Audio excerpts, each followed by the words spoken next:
সৌরভ এখানকার একটা বাঙালি বাজার থেকে গিয়ে এত বড় বড় সাইজের দেখো পটল নিয়ে এসেছে, আর এই পটলটা দেখে বলো তো কোন রেসিপিটার কথা আমার মাথায় আসছে। Hey everyone, welcome to another blog in my mini blog series. তো আজকে পটল দিয়ে কিছুই করব না, কাঁকরোল ভাজা খেতে আমি তো ভীষণ ভালোবাসি, কারা কারা পছন্দ করো জানিও। তো ভাবলাম যে কাঁকরোলটাই আজকে ভেজে ফেলা যাক। তো আজকে আমার অনেক কাজ আছে, তবে তার আগে ভাবলাম যেটা সবচেয়ে বড় কাজ বাড়িতে থাকে রান্না করা, সেটা আগে কমপ্লিট করে নেওয়া যাক। রান্নার পর আমার আজকে একটা শ্যুট ছিল, প্রায় 2 ঘন্টা সময় লাগলো। সো ফাইনালি শ্যুট ডান। আর একটু তো মেকআপ করেছি, দেখতেই পাচ্ছ। এবার মেকআপটা রিমুভ করব।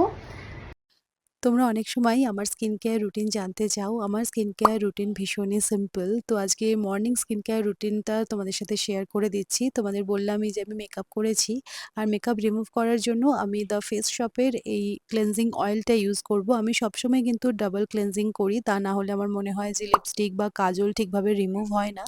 মেকআপ সুন্দরভাবে কিন্তু রিমুভ হয়ে যায়, আর তারপরে আমি ফেস ওয়াশ দিয়ে ভালো করে ফেসটাকে ক্লিন করব। আমি এখন ইউজ করছি ফেস শপেরই ক্লেনজারটা, বাট এটা না আমার খুব একটা ভালো লাগেনি, আমার চোখটা ভীষণ জ্বালা করে এটা ইউজ করলে। বাট এমনিতে খুব ভালো ডিপ ক্লিন হয়। তোমরা অনেকে বলেছিলে এটা ভালো, বাট আমার খুব একটা স্যুট করেনি, তো নেক্সট টাইম এটা আবার আমি রিফিল করব না।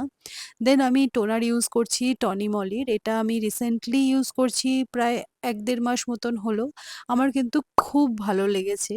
দেন আবারও আমি ফেস শপেরই এই ময়শ্চারাইজারটা ইউজ করছি, এটা তো ভীষণ ভালো। আর তারপরে আমি একটা মিনিমালিস্টের লিপ বাম ইউজ করছি, যেটা আমি ম্যাক্সিমাম টাইমে ইউজ করতে ভুলে যাই, বাট এটা খুবই ভালো পিগমেন্টেড লিপস যাদের, তাদের জন্য হেল্পফুল। তো এটা হচ্ছে দেখো আমার আফটার ক্লিনিংয়ের পর, এটা আমার ফেসটা, এটা কোনো মেকআপ নেই। দেন আমরা লাঞ্চ করতে বসে গেলাম। তো কাঁকরোল ভাজা আর আলু ফুলকপি দিয়ে ডিমের ডালনা করেছি। So that's it. জানিও স্কিন কেয়ার রুটিনটা কেমন লাগলো।